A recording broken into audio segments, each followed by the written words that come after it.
Hey everybody, welcome into the 2018 Baseball America Prospect Pad. I'm Kyle Glaser, joined here by Pirates third base prospect Brian Hayes. The Futures game is tomorrow. A lot of excitement happening here in Washington, D.C. Brian, obviously this is a huge moment for you. Yes, sir. When you got the call that you were going to be playing in the Futures game, who was the first person you called to tell?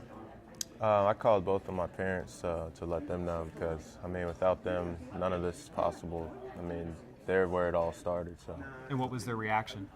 They were ecstatic about it. They had actually even forgot about this game, because I had just told them I was going to the AA All-Star game. So I guess it didn't even cross their mind about I could even play in this one too. So it's a good week for you. AA All-Star game followed by the Futures game. Yes, sir. You know, you guys are professionals, obviously. You've had a lot of accolades in your career, but how exciting is it for you to, hear about those selections, even though you've had a couple already? Oh, man, I'm just humbled every time that I get picked to play in something where you're playing against some of the best guys in the country, so just grateful. So you mentioned your parents. Your dad, Charlie, was a 14-year big league veteran, won a World Series with the Yankees in 1996. Having a dad as a big leaguer, what effect has that had on you growing up, both as a baseball player and also just being around the game?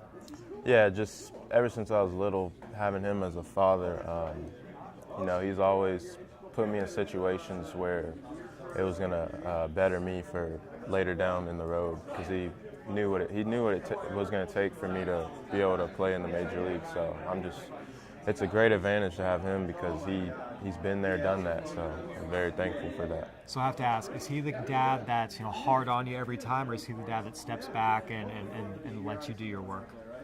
Ever since, when I was younger, he was a little harder on me because, you got to be with little kids sometimes. But as I've gotten older, he's kind of stepped back and just let me do my thing.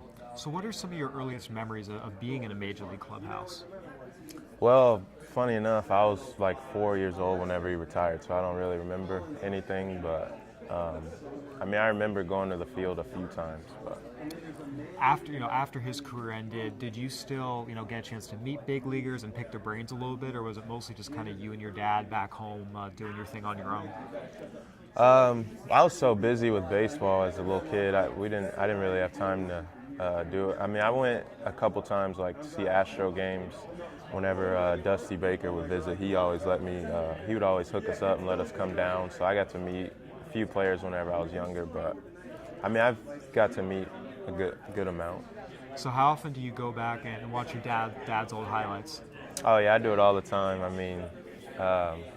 Even you see the last out kind of everywhere. He has tape of that whole game, and I always poke fun of him because the play before the last out was a pop-up towards the dugout, kind of similar ball, and he fell down the dugout, so I kind of missed it. So I kind of poked fun with him about that. It's funny, you're right. Everyone remembers the positive out, not the little mishap beforehand. Yeah. Hey, he made the catch when he needed to, right? Got it done. Absolutely. So, Brian, as you've come up, you were drafted, you've climbed the minor league ladder. How has your game changed and improved? What have been the biggest improvements or adjustments you've made? I would say really everything. I've gotten stronger since the draft. My arm's gotten better. I can move a little bit better at third base, dropped a little bit of weight. Just kind of everything, I think. I think generally speaking, prospect-wise, your defense is what you're really known for. Third base, even play a little bit of shortstop. I think a lot of times, players want to hit bombs. They want to have high average. Mm-hmm. How much pride do you take in the defensive side of the game? Oh man, as a kid growing up, if I made an error, I thought that was worse than striking out. So I take a lot of pride in my defense because I feel like you're not going to be able to get 2-3 hits every night, so you got to do something on the defense side to help your team. Fast forwarding to this year, again, a lot of success already. What's been the highlight of the year for you so far this season? Before this? Yeah, before this. Probably, I don't really know, to be honest. You have a walk-off, you have a great diving catch, anything like that stick out for you? I guess there was like a week where I kind of was doing everything. I mean, I hit a couple home runs. I was making a bunch of diving plays and stuff on defense. I don't really have one specific moment this year so far. So you're in AA now. I think sometimes when you're in the low minors, the majors can feel a million miles away when you're riding the bus through the Sally League. Yeah. Have you thought about that and how close you are and what that moment might be like when you get the call? Oh yeah, definitely. Every now and then I think about playing on a PNC part, just being at third base and visualizing like that background, like while I'm hitting and stuff. But at the same time, I mean, I gotta just take it day by day and go out there and do what I can that day and try to get better. And whenever they're ready for me to come up, I'll be ready. Obviously you are a major league prospect, thus you're here at the Futures game. When was the first time you kind of realized or became aware that you had a chance? You weren't just like a lot of the other kids who were just playing. Like even pre-draft. Yeah, pre-draft, whether it's little league, high school, whenever. Probably going through the USA trials. I think it was the summer of 14. Like going to the Tournament of Stars tournament, playing in that, getting chosen, and then going down into Houston and going through the trials, and ultimately making that team. I thought that really like boosted my confidence because I was playing with pretty much a lot of guys that are top MLB prospects right now, so probably around that time. Are some of those guys here at the Futures game with you? Let me think. No, Ryan Mountcastle's here, Brendan Rodgers.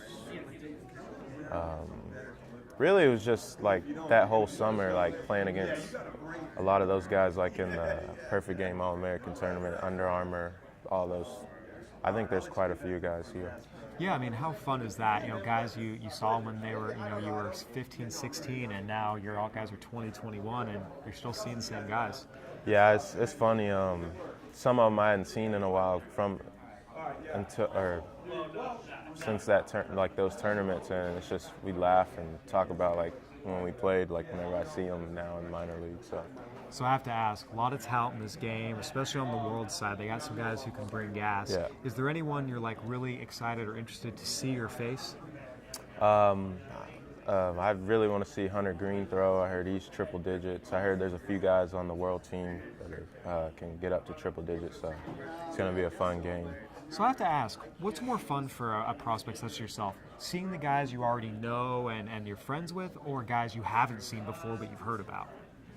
Definitely seeing guys that you've heard about, just getting to meet them, see what kind of person they are. So just really looking forward to meeting all the people in the world side and the U.S. side that I haven't met. You mentioned Hunter Green's one of the guys. You're like, oh, I want to see this guy. And hey, he's a Red, you're a Pirate. There might be many years ahead in the NL Central. All right, well, Brian, thank you so much for joining us. Thanks for having me. Futures games coming up tomorrow. For Brian Hayes, I'm Kyle Glaser here at the Prospect Pad. Thanks for tuning in, everybody.